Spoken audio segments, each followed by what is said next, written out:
Shalom. So, I noticed that a lot of the online YouTube um, channels that are um, teaching Hebrew are teaching them using, especially the alphabet, tend to focus on the textual grammatical method as opposed to the natural language method. And if you're serious about learning a language, I highly recommend, while the textual grammatical information can be useful, focusing more on the natural language method, which is just the way human beings learn languages, right? Um, like your parents, when they taught you how to read and write, yeah, they taught you the alphabet, but you already knew the words in English. And so if you're just starting to learn Hebrew and you're going to try the whole language method more than really the grammatical method, learning all the differences between like the short vowels and the long vowels and all that stuff. Um, Ultimately, if you know Hebrew, you're usually not actually going to be using nekudot really that much. You're going to be reading and writing with the consonants. And so this is an attempt to give you an way of learning the Hebrew letters in a more natural language method. I am not going to bother too much with the modern Hebrew stuff. I'm gonna try not to get bogged down in the various gonna try not to get bogged down in the absolute details, just the things that you need to kind of memorize that everybody needs to know. Now, what I did was I put the letters um, all in all the Google fonts that were available, and the one on the left is the traditional classic Hebrew. The one next to it, on one second from the left, is a weird font, but I figured that might actually help. The one in the middle is their attempt at a kind of like Courier New type thing, and the two on the right tend to be very close but slightly different from each other. In fact, the ones on the right are probably what you might, I think you would actually see most in modern Hebrew like books and stuff. But I figured having multiple of the same letter. So these slides are each the exact same letter in 5 different fonts. And the two all the way on the right are the ones that are you're probably going to have a difficulty for a lot of them even like seeing the difference between the fonts. Okay, the first letter is Aleph. Aleph is silent. Um, and I am only going to try to teach you the differences between the letters that actually make a difference in terms of meaning. So hopefully not going to get too bogged down in the details. So Aleph, silent, these are all the various ways. Bet can be a b sound or a v sound. The thing is that which one it is depends on where the word is in a sentence. And so it doesn't actually change the meaning of the name. So if you want to say Benjamin in Hebrew, you would say Benjamin. And if you wanted to say to Benjamin, you would say Levinyamin.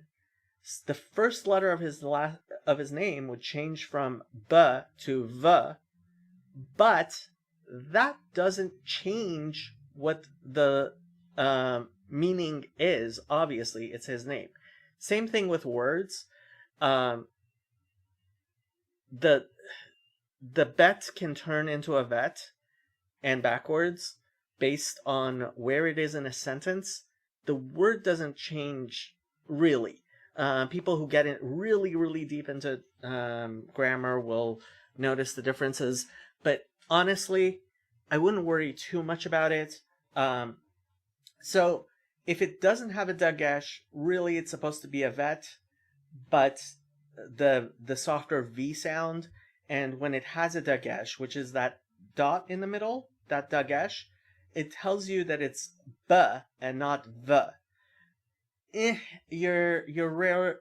I mean, it's rarely going to make a difference. Just know that some of the letters in biblical Hebrew, there were 6 of them that were different. In modern Hebrew, there's 3 of them that make a difference. Some people make a difference with some of the other ones, but you're still going to be understood. Even if you use the wrong form, if you use the hard form with the soft, where it should be soft, generally you're going to be understood. So I wouldn't worry about it too much, but that's bet and vet. Gimel is a beged kefet letter, but pretty much nobody makes a difference. It's a hard G. So G, right? That's Gimel. Daled, again, was originally a beged kefet letter, but don't worry about it. D sound. You're just gonna have to memorize the letters and what they look like. Hey, now this is the funny part. Most people will. So hey is not a beged kefet letter, but actually, when there is a dagesh in the hey, that's because it's actually not a dagesh, it's a mapik, which tells you that it's an aspirated hey, and that actually makes a difference when you're trying to understand a word, right? So na'ar means young man, na'ara means young woman, na'ara, right, with a dagesh in the hey, an aspirated hey, so you actually say the hey. So generally a hey at the end of a syllable is silent. If it has a dagesh in it, you're supposed to say it. So na'ara means her young man, right? Or sus means horse. Susa means female horse.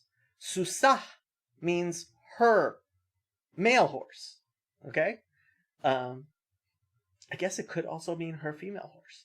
But the dagesh in the hey that makes it aspirated, that actually does change the meaning of it.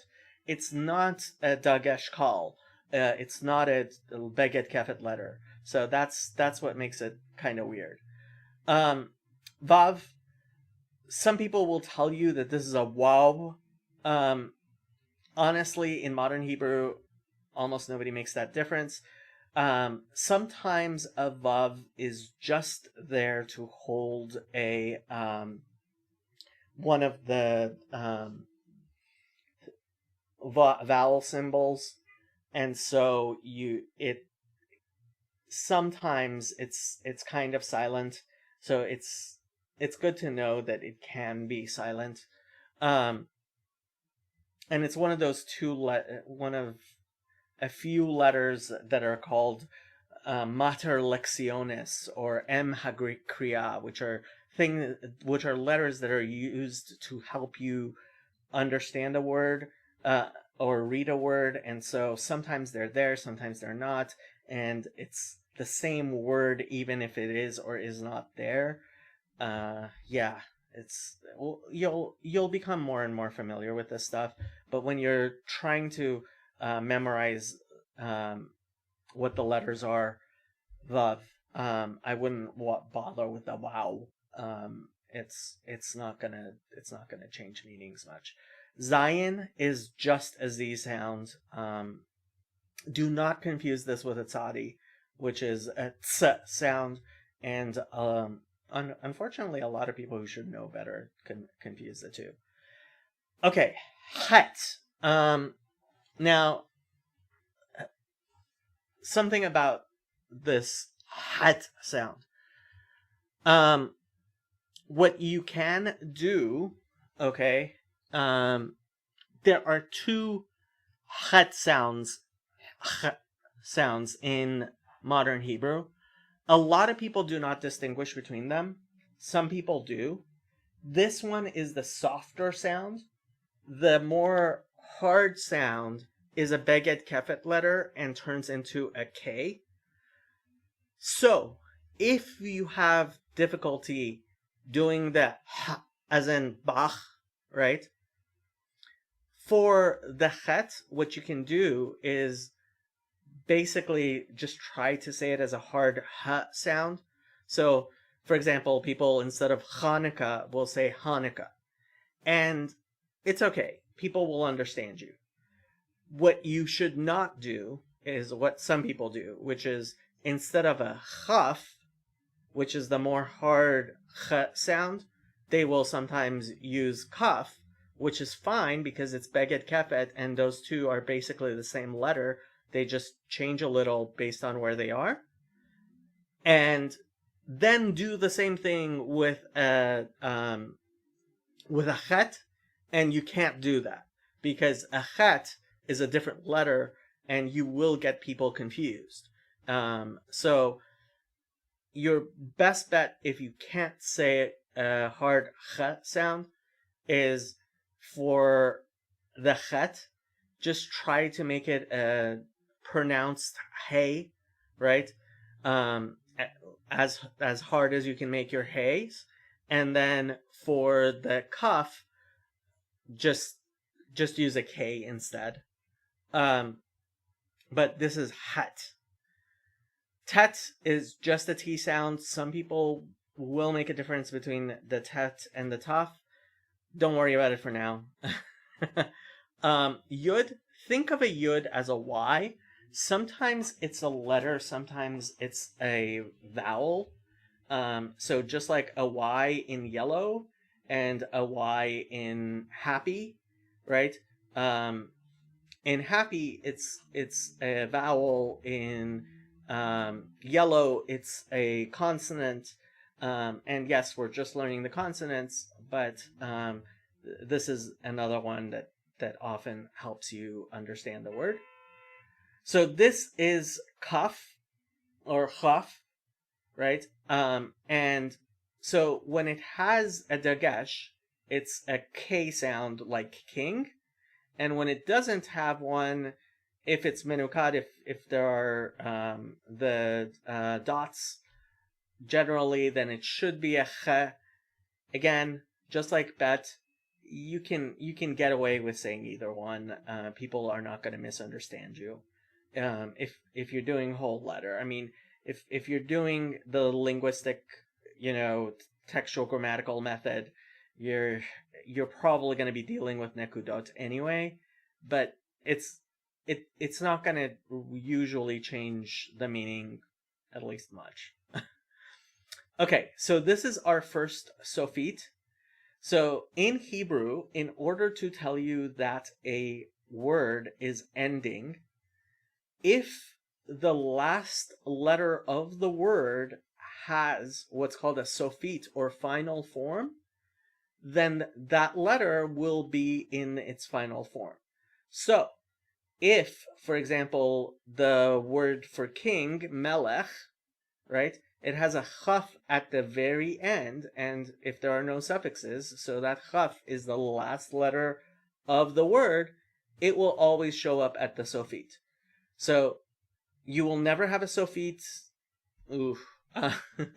Modern Hebrew can make things kind of strange. You will never have a sofit at the beginning of a word. You will never have a sofit in the middle of a word. A sofit is the final form, which goes at the end of a word. And generally, if a letter is at the end of a word and it has a sofit form, that's what it should be in. Modern Hebrew, they sometimes play with it for various reasons. Not going to get into that. But yeah, this is a chaf sofit. So at the end of a word, when a chaf appears, it's going to be in a sofit. Okay? There are a few more sofits we'll take a look at. Lamed. Lamed just sounds like an L. It's the only letter that goes above the line.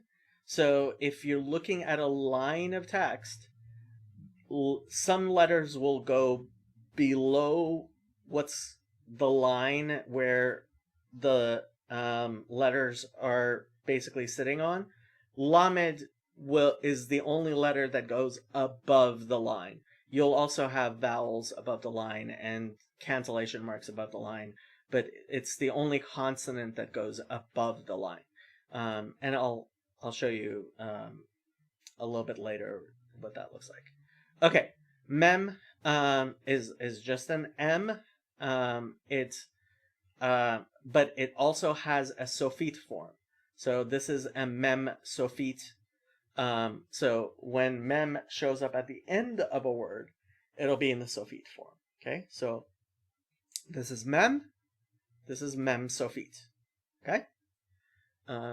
And I mean, if you need to, if you want these actual slide show, just ask me. I can send it to you, and you can take a look at it. And you can certainly make slides out of these, but or pause it to take a look and memorize it. But these are the letters. Nun is just an N, but it also has a sofit form, and the nun sofit goes below the line. So this is a nun, and this is nun sofit. A lot of the sofits go below the line. This is a samech. It's an S sound. Looks a lot like a mem sofit.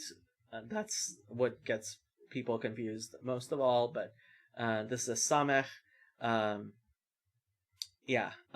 lot of times you'll see the 2 on the right. It kind of looks like a 0. Some people will put it that way. Some people will give the little bump there on the top left. Okay, ayin is silent. We'll take a look at the letters that look similar later. But this is an ayin. It's slightly different from an aleph, but you know what? Don't worry about it. You're just learning. Just ayin is good enough. This is another Beged Kefet letter, so it has 2 forms, pe or fe, right? And what's convenient is in English, ph is the same sound as, has the same change as Beged Kefet, right? So pe and fe, but like I said, doesn't change the meaning of the word you almost ever. So pe or fe. When it has a dagesh, it's a pe. And it also has a final form, so this is a pe sofit, fe sofit. So again, just like the pe, the only difference is it's at the end of a word. It's marking the end of the word for you. Tzadi, so it's a TZ sound, tz, right? It's not just a Z sound. It's not just a T sound. It's tz, right? So Eretz means land. Etz means tree, right? And it's tzadi. And it also has a final form, which is a tzadi sofit. So at the end of a word, it will be TZ tzadi. Okay. Kuf. Most people, some people will differentiate with this and call it like a Q. It's the same K sound in modern Hebrew. There are some people who slightly say it differently. My family always did, but it's basically a K sound, and it goes below the line. Yeah. Resh, different people say their R's in different ways, and in Hebrew, different people say their R's in different ways. Just as long as it's an R, it's an R. You're good. Some people trill it, some people swallow it, but just say that your R's however you say your R's. Okay, now Shin has a dot over the right. Why do I only have?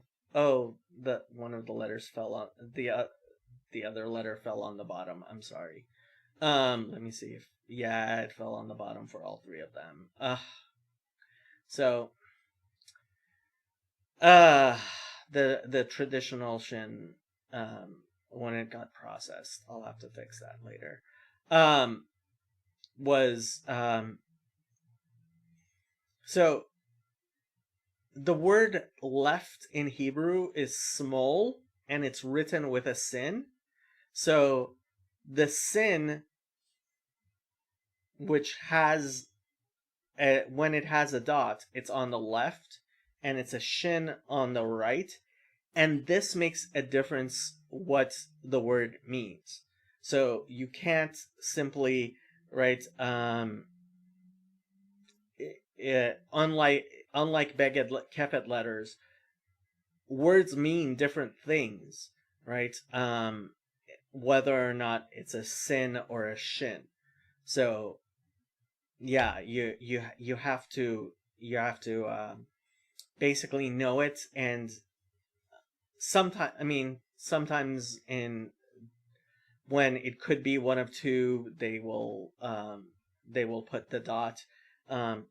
Sometimes when you're reading things which don't normally have dots, they'll have a few, which can include this one. So yeah, sorry, it fell all. So like you can see the bottom right below the shin. Yeah, sorry about that. But problem with the slide. So shin is with the dot over the right. Sin is with a dot over the left. Smol, remember, smol in Hebrew means left, and it's on it's over the left side. Okay? And here it is without either one, right? And Taf, again, a Beged Kefet letter, but nobody pays attention to that. In modern Hebrew, there are some liturgical forms which differentiate between them, which is why you'll get Shabbat, Shabbos, right? But this is Taf. Just a T sound like Tet. There is a slight difference. Some people differentiate, but I wouldn't worry about it. Okay, letters that look similar. So this is the classic form, and so I also made these exact same slides with the kind of sans serif one, so you can see it a little bit different. But all the way on the right is Yud. Next to it is Vav. Next to it is Nun Sofit. And actually this word Yavan means Greece. So Yud, Vav is a little bit longer. Nun is longer and goes below the line. Like you'll notice all the letters, well, Yud doesn't go all the way down to the line. All the other letters go down to the line, and Nun keeps on going below the line. So Yud all the way to the right, Vav, Nun.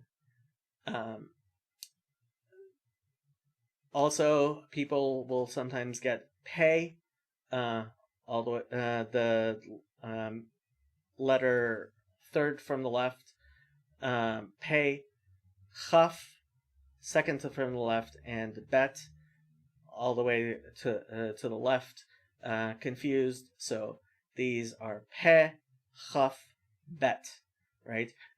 So pe has the little thing hanging down. Chaf is rounded. The bottom right is rounded, and bet has a flat bottom, and so pe, chaf, bet. Okay. Hey, chet, and taf. People will get confused. They look kind of similar. Hey has an opening, so hey is the letter all the way to the right. Hey has an opening between the leg and the top, right? So that's hey. Het, they join, and taf, the way I like to remember it is taf has a toe, right? So on the bottom left, you'll see the toe of the taf, right? Okay, samech and mem sofit look similar. That's actually the word sam means drugs or herbs, so or poison. And so samech mem, that's a mem sofit on all the way to the left. Yeah, and samech is more rounded, mem is more square. Mem sofit is more square. Okay. 4 letters people sometimes get confused. All the way to the right is tet. Next is ayin. Next is we're reading like Hebrew, right to left. Next is tzadi, and the last one is tzadi sofit, right? So the sofit form goes below the line. It's the same letter as tzadi, but at the end of a word, it becomes a tzadi sofit. So again, tet, ayin, tzadi, tzadi sofit. Again, letters people will sometimes confuse. Vav, nun, gimel, and nun sofit. So vav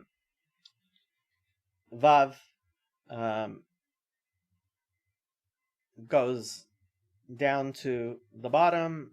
I guess I could have put a yud there as well, but no, yud, vav, nun, gimel. Gimel has the little break behind it, so gimel, and then nun sofit, which is the final form of the nun, goes below the line. Daled, resh, and chaf sofit. So Daled has kind of the square, whereas resh is more rounded on the top right. And chaf sofit, first of all, it only goes, it's only at the end of a word that you have a chaf sofit, but it goes below the line, and a lot of the chafs go below the line. I mean, a lot of the sofits go below the line. Vav and zayin can look very similar. You have to look where it's attached. So vav, it's attached more in a round way, whereas zayin, it's the head of it is attached towards the middle. Yeah, so that's vav and zayin. Okay. So just so you can see, lamed is going above the line, kuf is going below the line, and then we have 4 sofit forms. So that's a pei sofit, a chaf sofit, a nun sofit, and a tzadi sofit. So pei, chaf, nun, and tzadi sofit. And you can see everything but the lamed goes below the line, and the lamed is the only letter that goes above the line. Okay, same slides, only with a different font, so you can see how different fonts show similar things. So again, this is the word Greece, means Greece, Yavan. Yud, Vav, and Nun Sofit. And you'll see really the difference is how much the line extends. Yud doesn't go all the way down to the line, Vav goes all the way down to the line, and Nun Sofit goes below the line. Pei, Chaf, and Bet. So again, the Pei kind of hangs down, the Chaf is rounded, and the Bet is square and extends a little on the bottom right. Hey, Chet, and Tuf. Again, Hey has a break with the leg. Chet is attached, and Tuf has a toe. Samech is kind of rounded, whereas the Mem Sofit is more square. Tet, Ayin, Tzadi, and Tzadi Sofit. So yeah, the Tet is it's hard to, I mean, you're just gonna have to memorize the different shapes, but yeah, Tet, Ayin, Tzadi look kind of similar. The Tzadi Sofit goes below the line, and yeah, I mean, the Tzadi is a bit more squiggly, the Tet is a bit more round. Yeah. Okay. Vav, Nun, Gimel, and Nun Sofit. So again, kind of similar letters. The Nun has a bottom. The Gimel kind of has the split in the bottom, and the Nun Sofit goes below the line. Dalid, again, squarish, extends a little bit past on the right. The Resh is more rounded, and the Chaf Sofit goes below the line. Vav and Zayin. Yeah, the Zayin attaches more towards the middle. Again, Lamed goes above the line. Kuf is, I think it's the only non-final letter, non-Sofit, that goes below the line. And then all four of these on the left are Sofits. So the Pei Sofit has the little bit hanging down. The Chaf Sofit is a little bit wider than the Nun Sofit, and the Tzadi Sofit. Okay, those are all the letters. I do have this file available if people would like to see it. I am going to add the Yud there so that it's easier to see, and I am also going to try to fix that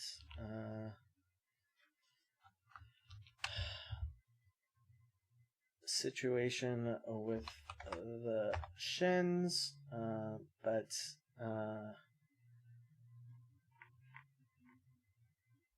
I don't plan on making this video over again, unless people find problems that they need me to fix, but hopefully that will not be necessary.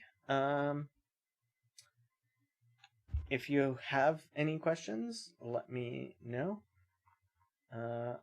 And if you just need practice reading Hebrew, that's fine. I will spend my time practicing with you. It's gonna take a few hours to memorize. That just happens. But yeah, it's I think it's worth it, and it might actually even be the biggest hurdle a lot of people have towards trying to understand Hebrew, is learning the vowels. A lot of times, especially when you're doing the textual grammatical method, you, learning the letters, you also spend a lot of time on the vowels, which honestly, a lot of people forget by the time they're actually using Hebrew very much, if they're seriously using Hebrew very much. So while and once you understand the words, it becomes so much easier to just guess the vowels that you rarely need to look at the vowels anyway. So if you're trying to do the whole language method, I would actually recommend just learning the consonants, like I have it here, and learning words and recognizing words, and then you can worry about the vowels later. Because honestly, like, if a word that I know how to spell, for example, Ezra means help, right? Ayin, Zayin, Resh, Hey. Like, if you were to ask me what the particular nekudot are, whether it has a segol or a tseirei, or if it has a patach or a kamat, I could guess. And then, you have the chataf patach and all that stuff. It's just memorize the consonants. Once you memorize the consonants, my recommendation is to actually try with the whole language method more than the other methods. But yeah, we can see what works best for you. If you want me to spend some time with you learning to read, that's fine. I will do that. So I hope this is helpful. Please like, subscribe, share, all that stuff. And see you next time. Shalom.